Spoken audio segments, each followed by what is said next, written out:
ओम श्री साईनाथाय नमः। अध्याय 50 प्रारंभ। श्री साईं की अनुमति से अब हम अध्याय 50 का श्रवण करेंगे। श्री गणेशाय नमः। श्री सरस्वत्यै नमः। श्री गुरुभ्यो नमः। श्री कुलदेवताय नमः। श्री सीतारामचंद्राभ्याम नमः। श्री सद्गुरु साईनाथाय नमः। अब सच्चरित्र का अध्याय 51 यहां 50वें अध्याय के रूप में सुनाने जा रहा हूं। इस अध्याय में काका साहेब दीक्षित, टेम्बे स्वामी और बालाराम धुरंधर की कथाएं हैं। प्रस्तावना। उन साई महाराज की जय हो जो भक्तों के जीवनाधार एवं सद्गुरु हैं।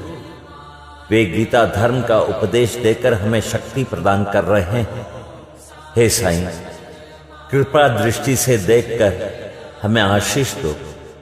जैसे मलयगिरी में होने वाला चंदन वृक्ष समस्त तापों का हरण कर लेता है, अथवा जिस प्रकार बादल जल वृष्टि कर लोगों को शीतलता और आनंद पहुंचाता है, या जैसे वसंत में खिले फूल ईश्वर पूजन के काम आते हैं, इसी प्रकार श्री साईं बाबा की कथाएं पाठकों तथा श्रोताओं को धैर्य एवं सांत्वना देती हैं। जो कथा कहते हैं या श्रवण करते हैं, वे दोनों ही धन्य हैं, क्योंकि उनके कहने से मुख तथा श्रवण से कान पवित्र हो जाते हैं। ये तो सर्वमान्य है कि चाहे हम सैकड़ों प्रकार की साधनाएं क्यों न करें, जब तक सद्गुरु की कृपा नहीं होती तब तक हमें अपने आध्यात्मिक ध्येय की प्राप्ति नहीं हो सकती। इसी विषय की कथाएं सुनाने जा रहा हूं। काका साहेब दीक्षित।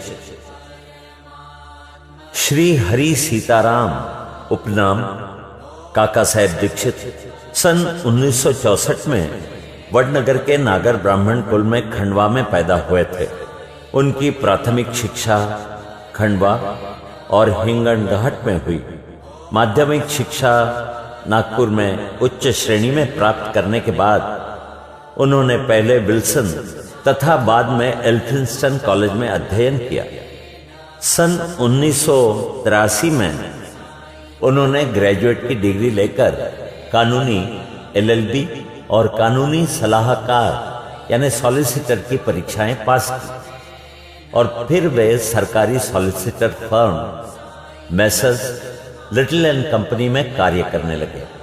उसके पश्चात उन्होंने अपनी एक सॉलिसिटर फर्म शुरू कर दी। सन 1909 के पहले तो बाबा की कीर्ति उनके कानों तक पहुंची ही नहीं थी, परंतु इसके पश्चात वे शीघ्र ही बाबा के परम भक्त बन गए।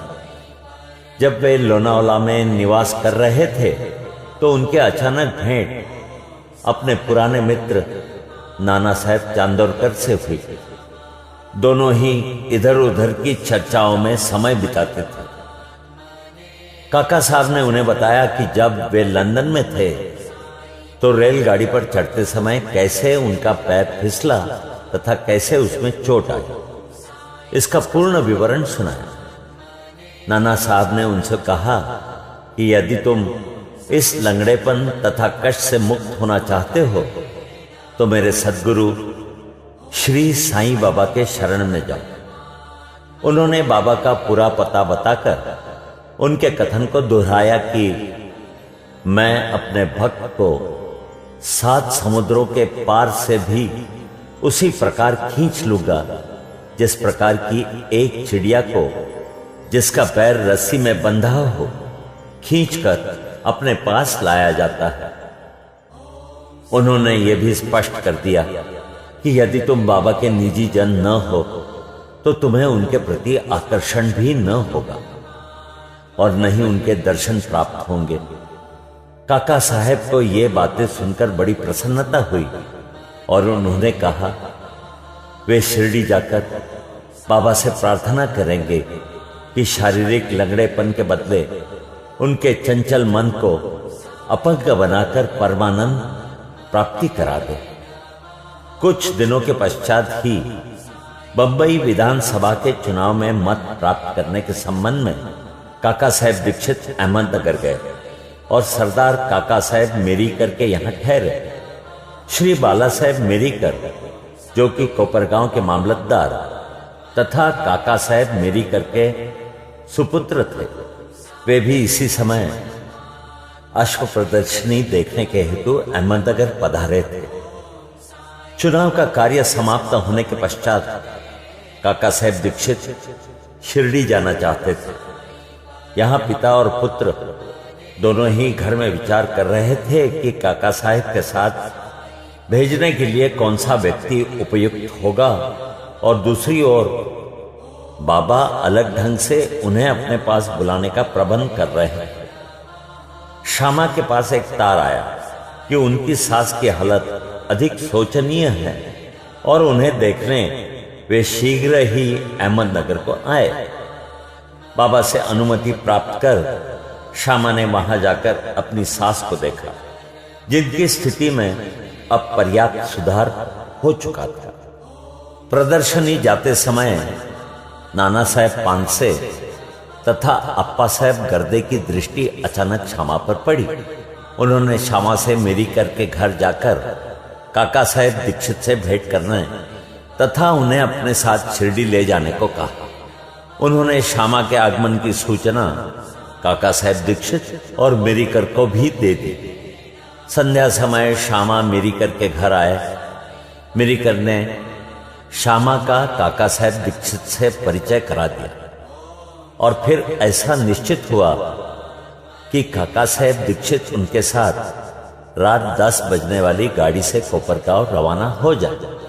इस निश्चय के बाद ही एक विचित्र घटना घटी। बाला साहेब मेरीकर ने बाबा के एक बड़े चित्र पर से पर्दा हटाकर काका साहेब दीक्षित को उनके दर्शन कराए, तो उन्हें यह देखकर आश्चर्य हुआ कि जिनके दर्शनार्थ मैं शिरडी जाने वाला हूं, वे ही इस चित्र रूप में मेरे स्वागत हेतु यहां विराजमान हैं। तब अत्यंत द्रवित होकर वे बाबा की वंदना करने लगे। ये चित्र मेघा का था और कांच लगाने के लिए मेरीकर के पास आया था। दूसरा कांच लगवाकर उसे काका साहेब दीक्षित तथा श्यामा के हाथ वापस शिरडी भेजने का प्रबंध किया गया। 10 बजे से पहले ही स्टेशन पर पहुंचकर उन्होंने द्वितीय श्रेणी का टिकट ले लिया। जब गाड़ी स्टेशन पर आई तो द्वितीय श्रेणी का डिब्बा खचाखच भरा हुआ था। उसमें बैठने को तिलमात्र भी स्थान न था। भाग्यवश गार्ड साहेब काका साहेब दीक्षित की पहचान के निकल आए और उन्होंने इन दोनों को प्रथम श्रेणी के डिब्बे में बैठा दिया। इस प्रकार सुविधापूर्वक यात्रा करते हुए वे कोपरगांव स्टेशन पर उतरे। स्टेशन पर ही शिरडी को जाने वाले नाना साहेब चांदोरकर को देखकर उन्हें हर्ष का पारावार न रहा। शिरडी पहुंचकर उन्होंने मस्जिद में जाकर बाबा के दर्शन किए। तब बाबा कहने लगे कि मैं बड़ी देर से तुम्हारी ही प्रतीक्षा कर रहा था। श्यामा को मैंने ही तुम्हें लाने के लिए भेज दिया था। इसके पश्चात काका साहब ने अनेक वर्ष बाबा के सान्निध्य में ही व्यतीत किए। उन्होंने शिरडी में एक वाड़ा, जिसे दीक्षित वाड़ा कहते हैं, वो बनवाया, जो उनका प्रायः स्थायी घर हो गया। उन्हें बाबा से जो अनुभव प्राप्त हुए वे सब स्थानाभाव के कारण यहां नहीं दिए जा सकते हैं। श्रोताओं से प्रार्थना है कि वे श्री साई लीला पत्रिका के विशेषांक भाग 12वें के अंक 6 से 9 तक देखें। उनके केवल 1-2 अनुभव लिखकर हम ये कथा समाप्त करेंगे। बाबा ने उन्हें आश्वासन दिया था कि अंत समय आने पर बाबा उन्हें विमान में ले आएंगे, जो सत्य निकला। तारीख 5 जुलाई सन 1926 को वे हेमाड़पंत के साथ रेल में यात्रा कर रहे थे। दोनों में साईं बाबा के विषय में बातें हो रही थी। वे श्री साईं बाबा के ध्यान में अधिक तल्लीन हो गए। तभी अचानक उनकी गर्दन हेमाड़पंत के कंधे से जा लगी और उन्होंने बिना किसी कष्ट तथा घबराहट के अपनी अंतिम श्वास छोड़ दी। श्री टेम्बे स्वामी। अब हम द्वितीय कथा पर आते हैं, जिससे स्पष्ट होता है कि संत परस्पर एक दूसरे को किस प्रकार भातृवत प्रेम किया करते हैं। एक बार श्री वासुदेवानंद सरस्वती, जो श्री टेम्बे स्वामी के नाम से प्रसिद्ध हैं, उन्होंने गोदावरी के तीर पर राजमहेंद्री में आकर डेरा डाला। वे भगवान दत्तात्रेय के कर्मकांडी, ज्ञानी तथा योगी भक्त थे। नांदेड़ के एक वकील अपने मित्रों के साथ उनसे भेंट करने आए और वार्तालाप करते करते श्री साईं बाबा की चर्चा भी निकल पड़ी।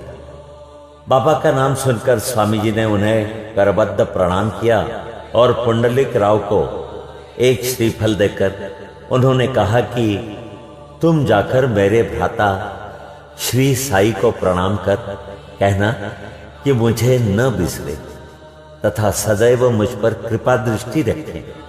उन्होंने ये भी बताया कि सामान्यतः एक स्वामी दूसरे को प्रणाम नहीं करता, परंतु यहां विशेष रूप से ऐसा किया गया। श्री पुंडलिक राव ने श्रीफल लेकर कहा कि मैं इसे बाबा को दे दूंगा तथा आपका संदेश भी कह दूंगा। एक मास के पश्चात ही पुंडलिक राव अन्य मित्रों सहित श्रीफल लेकर शिरडी को रवाना हुए। जब वे मनमाड पहुंचे तो प्यास लगने के कारण एक नाले पर पानी पीने गए। खाली पेट पानी न पीना चाहिए, यह सोचकर उन्होंने कुछ चौड़ा खाने को निकाला, जो खाने में कुछ अधिक तीखा सा प्रतीत हुआ। उसका तीखापन कम करने के लिए किसी ने नारियल फोड़कर उसमें खोबरा मिला दिया और इस तरह उन लोगों ने चूड़ा स्वादिष्ट बनाकर खाया। अभाग्यवश जो नारियल उनके हाथ से फूटा वो वही था जो स्वामी जी ने पुंडलिक राव को भेंट में देने को दिया था। शिरडी के समीप पहुंचने पर उन्हें नारियल की स्मृति हो आई। उन्हें यह जानकर बड़ा दुख हुआ कि भेंट स्वरूप दिए जाने वाला नारियल ही फोड़ दिया गया है। डरते डरते और कांपते हुए वे शिरडी पहुंचे और वहां जाकर उन्होंने बाबा के दर्शन किए। बाबा को तो यह नारियल के संबंध में स्वामी से बेतार का तार प्राप्त हो चुका था, इसलिए उन्होंने पहले ही पुंडलिक राव से प्रश्न किया कि मेरे भाई की भेजी हुई वस्तु लाओ। उन्होंने बाबा के चरण पकड़कर अपना अपराध स्वीकार करते हुए अपनी चूक के लिए उनसे क्षमा याचना की। वे उसके बदले में दूसरा नारियल देने को तैयार थे, परंतु बाबा ने यह कहते हुए उसे अस्वीकार कर दिया कि उस नारियल का मूल्य इस नारियल से कई गुना अधिक था और उसकी पूर्ति इस साधारण नारियल से नहीं होगी। फिर वे बोले कि अब तुम कुछ चिंता न करो, मेरी ही इच्छा से वो नारियल तुम्हें दिया गया तथा मार्ग में फोड़ा गया है। तुम स्वयं में कर्तापन की भावना क्यों लाते हो? कोई भी श्रेष्ठ या कनिष्ठ कर्म करते समय अपने को कर्ता न जानकर अभिमान तथा अहंकार से परे होकर ही कार्य करो, तभी तुम्हारी शीघ्रता से प्रगति होगी। कितना सुंदर था उनका यह आध्यात्मिक उपदेश। श्री बालाराम धुरंधर की कथा सुनो। 1878 से 1915 तक वो जीवित रहे। सांता क्रूज बंबई के श्री बालाराम धुरंधर प्रभु जाति के एक सज्जन थे। वे बंबई के उच्च न्यायालय में एडवोकेट थे तथा किसी समय शासकीय विधि विद्यालय यानी कि गवर्नमेंट लॉ कॉलेज बम्बई के प्राचार्य भी थे। उनका संपूर्ण कुटुंब सात्विक तथा धार्मिक था। श्री बालाराम ने अपनी जाति की योग्य सेवा की और इस संबंध में एक पुस्तक भी प्रकाशित कराई। इसके पश्चात उनका ध्यान आध्यात्मिक और धार्मिक विषयों पर गया। उन्होंने ध्यानपूर्वक गीता, उसकी टीका ज्ञानेश्वरी तथा अन्य दार्शनिक ग्रंथों का अध्ययन किया। वे पंढरपुर के भगवान विठोबा के परम भक्त थे। सन 1912 में उन्हें श्री साईं बाबा के दर्शनों का लाभ हुआ। 6 मास पूर्व उनके भाई बाबुल जी और वामन राव ने शिरडी आकर बाबा के दर्शन किए थे और उन्होंने घर लौटकर अपने मधुर अनुभव भी श्री बालाराम व परिवार के अन्य लोगों को सुनाए। तब सब लोगों ने शिरडी जाकर बाबा के दर्शन करने का निश्चय किया। यहां शिरडी में उनके पहुंचने के पूर्व ही बाबा ने स्पष्ट शब्दों में कह दिया था कि आज मेरे बहुत से दरबारी गण आ रहे हैं। अन्य लोगों द्वारा बाबा के उपरोक्त वचन सुनकर धुरंधर परिवार को महान आश्चर्य हुआ। उन्होंने अपनी यात्रा के संबंध में किसी को भी इसके पहले सूचना न दी थी। सभी ने आकर उन्हें प्रणाम किया और बैठकर वार्तालाप करने लगे। बाबा ने अन्य लोगों को बताया कि ये मेरे दरबारी गण हैं, जिनके संबंध में मैंने तुमसे पहले कहा था। फिर धुरंधर भ्राताओं से बोले कि तुम्हारा और मेरा परिचय 60 जन पुराना है। सभी नम्र और सभ्य थे, इसलिए वे सब हाथ जोड़े हुए बैठे बैठे बाबा की ओर निहारते रहे। उनमें सब प्रकार के सात्विक भाव जैसे अश्रुपात, रोमांच तथा कंठा विरोध आदि जागृत होने लगे और सबको बड़ी प्रसन्नता हुई। इसके पश्चात वे सब अपने निवास स्थान को गए और भोजन तथा थोड़ा विश्राम लेकर पुनः मस्जिद आकर बाबा के पांव दबाने लगे। इस समय बाबा चिलम पी रहे थे। उन्होंने बालाराम को भी चिलम देकर एक फूंक लगाने का आग्रह किया। यद्यपि अभी तक उन्होंने कभी धूम्रपान नहीं किया था, फिर भी चिलम हाथ में लेकर बड़ी कठिनाई से उन्होंने एक फूंक लगाई और आदरपूर्वक बाबा को लौटा दी। बालाराम के लिए तो यह अनमोल घड़ी थी। वे 6 वर्षों से श्वास रोग से पीड़ित थे, पर चिलम पीते ही वे रोग मुक्त हो गए। उन्हें फिर कभी ये कष्ट न हुआ। 6 वर्षों के पश्चात उन्हें एक दिन पुनः श्वास का दौरा आया। ये वही महापुण्यशाली दिन था जबकि बाबा ने महासमाधि ली। वे गुरुवार के दिन शिरडी आए थे। भाग्यवश उसी रात्रि को उन्हें चावड़ी उत्सव देखने का अवसर मिल गया। आरती के समय बालाराम को चावड़ी में बाबा का मुखमंडल भगवान पांडुरंग सरीखा दिखाई दिया।